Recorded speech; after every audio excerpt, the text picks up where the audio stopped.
कोकण पट्टीत मात्र 17 तारखेपर्यंत तिकडला पाऊस कोकण पट्टीचा ते चालूच राहणार आहे म्हणून हा अंदाज लक्षात. आणि त्याच्यानंतर राज्यामध्ये 16-17 तारखेपर्यंत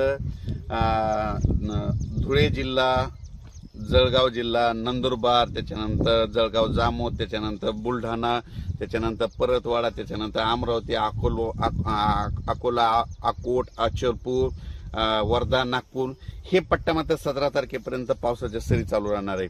म्हणजे त्या जिल्ह्यामध्ये ह्या पट्ट्यामध्ये असा पाऊस राहणार आहे. पण उर्वरित राज्यात मात्र उद्यापासून मध्ये कडक सूर्यदर्शन होणार आहे. आज जसं सूर्यदर्शन घडलं तसं एकदम कडक दिसणार आहे म्हणून हा अंदाज लक्षात यायचा. राज्यातील आजपासून परत शेतकऱ्याला खास करून अंदाज, कालच एक अंदाज दिला होता पण परत एक अंदाज खास करून कशामुळे द्यायचा की राज्यामध्ये आता शेतकऱ्याच्या मूग काढणीस आलेलं आहे. तर मूग ज्यांचा काढणीस आलेलं आहे त्या शेतकऱ्यासाठी खास करून आनंदाची बातमी. तुम्ही काय करा, 19 तारखेपर्यंत 19 ऑगस्ट पर्यंत तुम्ही तुमचे मूग काढून घ्या. कारण की राज्यामध्ये 20 ऑगस्ट ते 2 सप्टेंबर दरम्यान राज्यात बंगालच्या खाडीमध्ये 2 लो प्रेशर तयार होणार आहेत आणि त्याचा पाऊस मात्र महाराष्ट्र आणि कर्नाटकमध्ये पडणार आहे म्हणून हा अंदाज लक्षात घ्यायचा.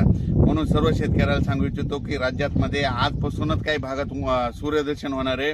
राज्यातील सर्व शेतकऱ्याला सांगू इच्छितो की राज्यामध्ये आज 2 दिवस थोडा भाग बदलत थोडे सरी येणार आहेत म्हणून हा अंदाज लक्षात घ्यायचा.